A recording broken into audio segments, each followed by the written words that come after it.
Assalamualaikum warahmatullahi wabarakatuh. Perkenalkan, kami dari kelompok 3 yang beranggotakan Indah Widya Rahayu, Dinar Permatasari, Sayyidah Syukuro, Fatma Zakia, Nining Widianti, Leni Esmaulani, dan Susi Snaini. Di sini saya akan membahas yaitu mengenai proses sintesis protein.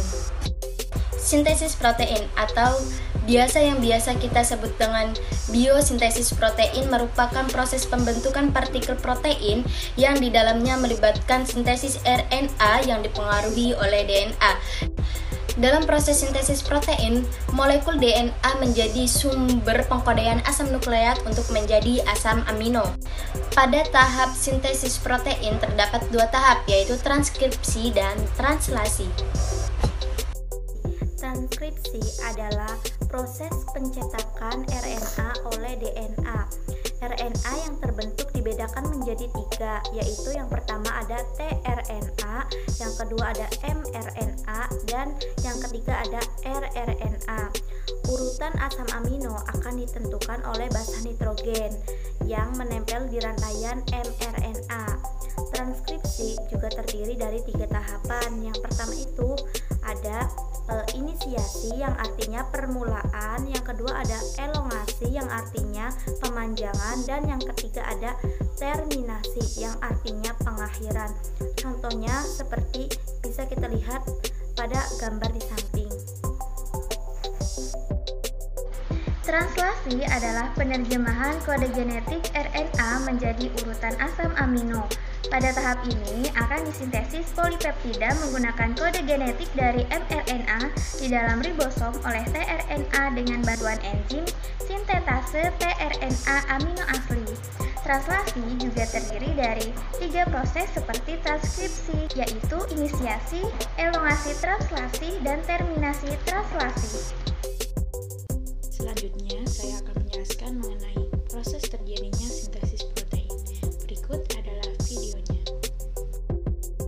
Proses sintesis protein yaitu dari DNA menjadi protein.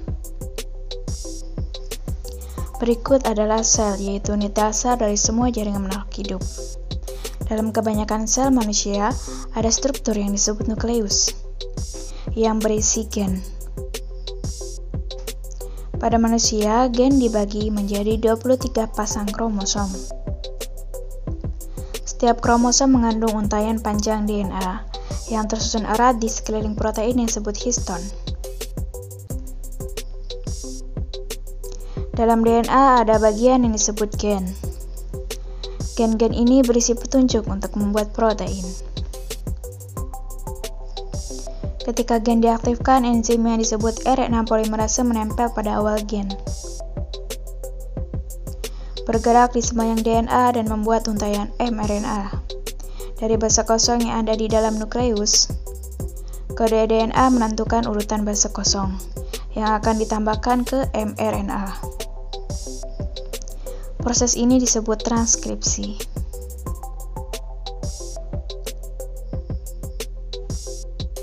Sebelum messenger RNA dapat digunakan sebagai template untuk produksi protein, perlu diproses terlebih dahulu.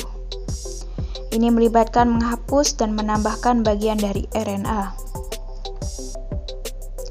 mRNA kemudian bergerak keluar dari dalam inti menuju sitoplasma.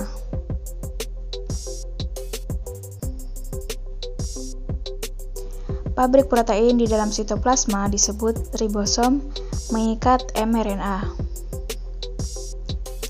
Ribosom membaca kode mRNA untuk menghasilkan rantai yang terdiri dari asam amino. Ada 20 jenis asam amino. Molekul RNA transfer membawa asam amino ke ribosom. Ketika base penyusun mRNA dicoba sekaligus, ketika base dibaca, sebuah RNA ditransfer dan memberikan asam amino yang sesuai. Hasilnya ditambahkan membentuk rantai dari asam amino. Setelah asam amino terakhir telah ditambahkan, rantai asam amino terlipat ke dalam bentuk 3 dimensi yang kompleks untuk membentuk protein.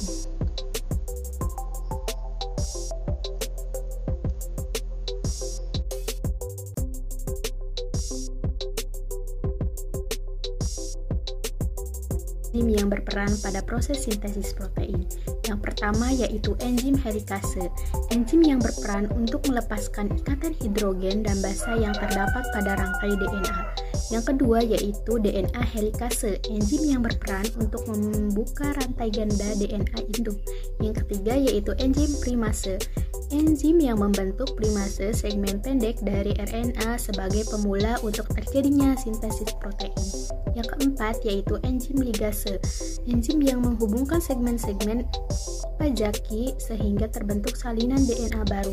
Yang kelima yaitu enzim DNA polimerase, yaitu enzim yang berperan dalam proses pembukaan rantai ganda yang dimiliki oleh DNA. Terima kasih telah menyaksikan video sintesis protein sampai akhir. Semoga dapat bermanfaat. Wassalamualaikum warahmatullahi wabarakatuh.